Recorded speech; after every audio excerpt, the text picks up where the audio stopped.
Shalom saudara-saudaraku yang diberkati oleh Tuhan.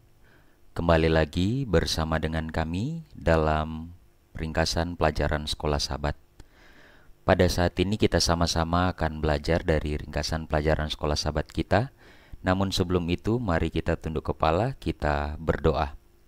Bapa kami yang di sorga, terpujilah namamu. Terima kasih banyak untuk berkat-Mu yang boleh kami rasakan sampai pada saat ini.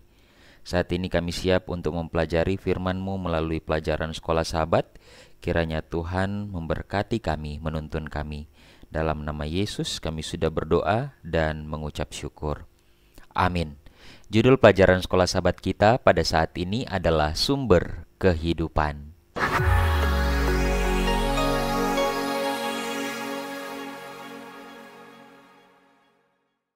Ayat intinya terdapat di dalam Yohanes 14 ayat 6. Kata Yesus kepadanya, "Akulah jalan dan kebenaran dan hidup. Tidak ada seorang pun yang datang kepada Bapa kalau tidak melalui aku." Saudara-saudaraku yang diberkati oleh Tuhan, banyak orang telah mencoba mencari sumber kehidupan abadi di tempat-tempat yang tidak diketahui atau bahkan tempat-tempat yang dipercaya mistis. Sebagian besar dari mereka kehilangan waktu dan bahkan nyawa mereka dalam upaya ini hanya untuk mencari sumber kehidupan yang abadi. Mereka lupa hal utama, yaitu sumber kehidupan kekal tidak tersembunyi. Itu telah diungkapkan kepada kita, sehingga siapapun yang ingin dapat menemukannya dan meminumnya. Sumber kehidupan kekal tidak ditemukan dimanapun. Sumbernya adalah pribadi, yaitu Yesus Kristus. Di dalam Dia ada kehidupan bagi semua orang yang ingin memperolehnya. Kita akan belajar pelajaran kita pada saat ini, yaitu mengenai sumber kehidupan. Aku adalah kehidupan. Yesus menawarkan kita kehidupan dan kehidupan di dalam dunia kita. Menerima kehidupan, terima atau tolak kehidupan, hasil dari penolakan kehidupan itu. Mari kita pelajari pelajaran kita hari ini. Sumber kehidupan. Akulah kehidupan. Yohanes 14 ayat 6. Firman Tuhan mengatakan, kata Yesus kepadanya, "Akulah jalan dan kebenaran dan hidup. Tidak ada seorang pun yang datang kepada Bapa kalau tidak melalui aku." Yohanes 14 ayat 6. Yesus memiliki satu karakteristik yang membedakannya dari semua makhluk ciptaan. Ia memiliki hidup dalam dirinya. Yohanes 5 ayat 26. Berkat kualitas ini, ia mampu menyerahkan hidupnya dan menerimanya kembali. Yohanes 10 ayat 17-18. Apa yang memotivasi Yesus datang ke bumi untuk menyerahkan nyawanya? Dia ingin menyatakan Bapa kepada kita.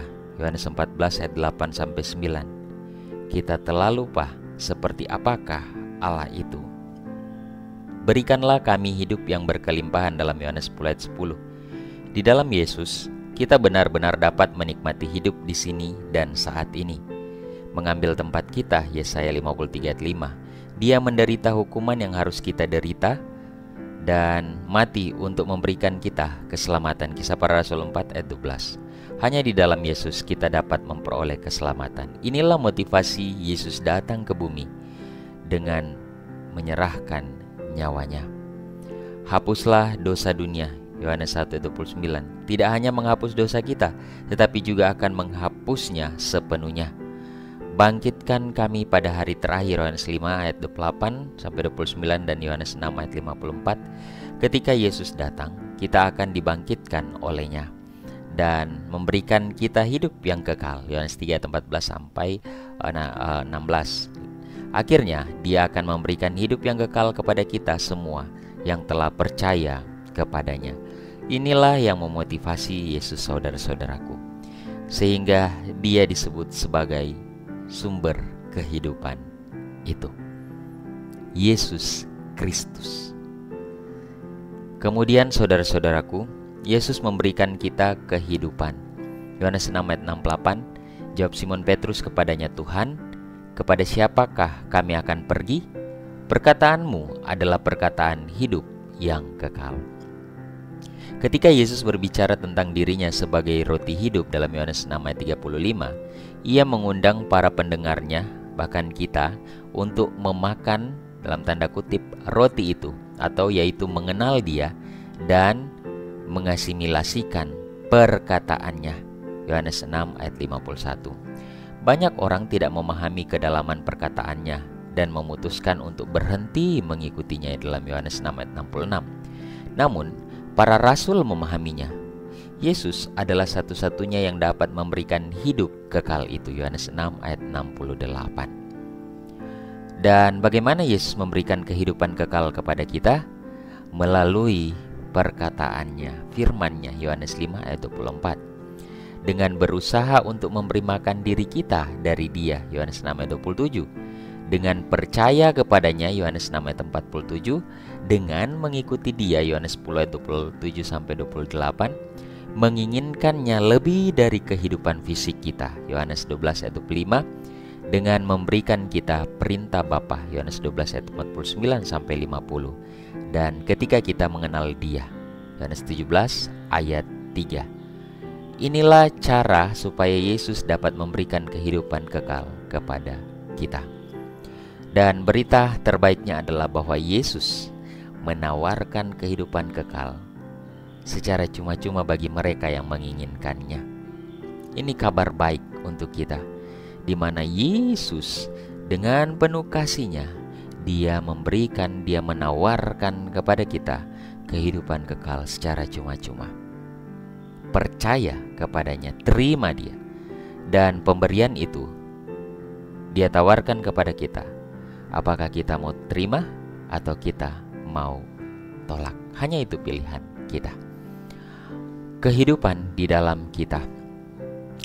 Terima hidup. Yohanes 1 ayat 12-13. Tetapi semua orang menerimanya diberinya kuasa supaya menjadi anak-anak Allah, yaitu mereka yang percaya dalam namanya. Orang-orang yang diperanakan bukan dari darah atau dari daging, bukan pula secara jasmani oleh keinginan seorang laki-laki, melainkan dari Allah. Dalam ayat-ayat ini kita dapat melihat dengan jelas mana bagian manusiawi dan mana bagian ilahi dalam proses keselamatan. Kita menerima Yesus dan percaya kepadanya. Kemudian Yesus menjadikan kita anak-anak Allah dengan mengubah kita menjadi ciptaan baru. Jadi sebenarnya kita bisa lihat dengan jelas prosesnya. Mana yang bagian kita, yaitu bagian kita menerima Yesus dan percaya sepenuhnya kepadanya. Dan bagiannya Tuhan adalah menjadikan kita anak-anaknya dan mengubah kita menjadi ciptaan baru. Menerima kehidupan kekal hari ini adalah proses interaktif antara Roh Kudus dan kita. Dalam Efesus 2 ayat 8, Roh memberikan kita iman sehingga kita bertumbuh di dalamnya dalam Roma 10 ayat 17. Kemudian Roh Kudus menyadarkan kita akan dosa-dosa kita dalam Yohanes 16 ayat 8. Dan kita bertobat. Setelah menyadarkan kita sadar, kita bertobat. Mazmur 51 ayat 3. Kemudian Roh Kudus menuntun kita kepada Yesus. Yohanes 15 ayat 26. Kita menerimanya. Kisah Para Rasul 16 ayat 31. Wujud bahwa ketika Roh Kudus menuntun kita kepada Yesus, kita menerima Yesus sebagai juru selamat. Dan Roh Kudus membuat kita dilahirkan kembali. Yohanes 3 ayat 5-6. Kita mengenalinya melalui baptisan. Saudara-saudaraku, kita yang telah dibaptis adalah kita yang sungguh-sungguh benar-benar sepenuhnya menerima Yesus sebagai juru selamat. Itulah pentingnya baptisan, mengakui Dia sebagai juru selamat dan hidup di dalam Dia. Maukah saudara-saudaraku menerima Yesus sebagai juru selamatnya kita? Pilihan ada pada diri kita pribadi. Kemudian, terima atau tolak kehidupan. Yohanes 3:36. Barang siapa percaya kepada anak, ia beroleh hidup yang kekal. Tetapi barang siapa tidak taat kepada anak, ia tidak akan melihat hidup, melainkan murka Allah tetap ada di atasnya. Saudara-saudaraku, bertemu dengan Yesus membawa kita pada dikotomi menerima atau menolak Dia. Dan ini berarti menerima atau menolak kehidupan itu. Kita sudah belajar di awal. Yesus adalah sumber kehidupan, yaitu kehidupan kekal. Jadi ketika kita mau bertemu dengan Yesus, ketika kita bertemu dengannya, hanya ada dua pilihan, menerima atau menolak. Dan pilihan itu diberikan kepada kita yang memiliki kuasa untuk memilih. Yang pastinya, saudara-saudaraku, saya rindu kita semua memilih Yesus, karena hanyalah Dialah sumber kehidupan kekal itu. Bagaimana kita menentukan apakah menerima atau menolaknya? Banyak orang membuat keputusan ini karena ragu. Mereka berharap untuk percaya kepada Yesus jika sains, jika ilmu filsafat, jika arkeologi, atau bahkan sains-sains modern lainnya dapat mendukung bukti tentang Yesus. Di banyak orang yang berharap ada bukti-bukti nyata sehingga mereka bisa mempercayai Yesus sepenuhnya. Nah, saudara-saudaraku, ini bukanlah hal yang baru. Misalnya 10 dari 12 mata-mata yang dikirimkan oleh Musa untuk mengintai tanah perjanjian menganalisis bukti-bukti dan sampai pada kesimpulan Allah tidak memiliki kuasa untuk menaklukkan tanah ini, dalam Bilangan 13 ayat 31 sampai 33. Ya. Kemudian, namun 2 orang di antara mereka menganalisis Tuhan dan menemukan buktinya. Dia memiliki kuasa untuk menang, Bilangan 14 ayat 6 sampai ayatnya yang ke-9. Jadi saudara-saudaraku, sekalipun mungkin kita tidak memiliki bukti-bukti secara sains, secara filsafat, arkeologi, dan lain sebagainya, tapi mari kita lihat dari sudut pandang yang mungkin lebih dalam ketika kita punya hubungan yang baik dengan Tuhan.